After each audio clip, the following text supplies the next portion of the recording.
দেব Hiran dual যখন একেবারে চরমে পৌঁছেছে, সেই সময় আমরা সবাই জানি হিরণ মানহানির মামলা করতে গিয়েছিলেন দেবের নামে। জনসমক্ষে একবার হিরণ বলেছিলেন, কি বলবো, আমার বলার কোনো ভাষা নেই। তখন পাশ থেকে একজন বলে উঠেছিলেন, বাংলা কথায় বলেন। চরম ভাইরাল হয়েছিল সেই রিল, চারিদিকে তার নাম হয়ে গেল ভাইরাল কাকু। এবার সেই কাকুকে জড়িয়ে ধরে ঘাটালের তৃণমূল কংগ্রেসের প্রার্থী এবং 2 বারের বিদায়ী সাংসদ দেব বলেন, সবাই আমার ফ্যান, আমি কাকার ফ্যান। আর আশপাশের সমর্থকরা উল্লাস করে ওঠেন, কাকা ইজ রক। সরল সাদা মানুষটার কপালে তখন সবুজ আবিরের টিপ। মুচকি হেসে তিনি বাংলা ছবির সুপারস্টারের আলিঙ্গন উপভোগ করছেন। সত্য কথা নির্ভয়ে বলার ক্ষমতা রাখেন এই যুগে দাঁড়িয়ে। সেই সাহসকে অবলম্বন করেই আজ এত মানুষের কাছে পরিচিত তিনি। তাই দেবের মতো সুপারস্টার বলতে পারেন তিনি কাকার ফ্যান।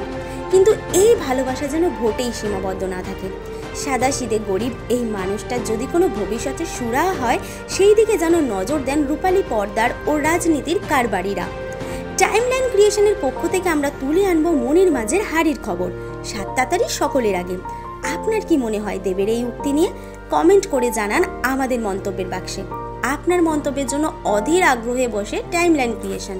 এই ধরনের আরো ভিডিও পেতে এবং এই মুহূর্তের সময়ের সঙ্গে আপডেট থাকতে এখনই সাবস্ক্রাইব করুন টাইমলাইন ক্রিয়েশন।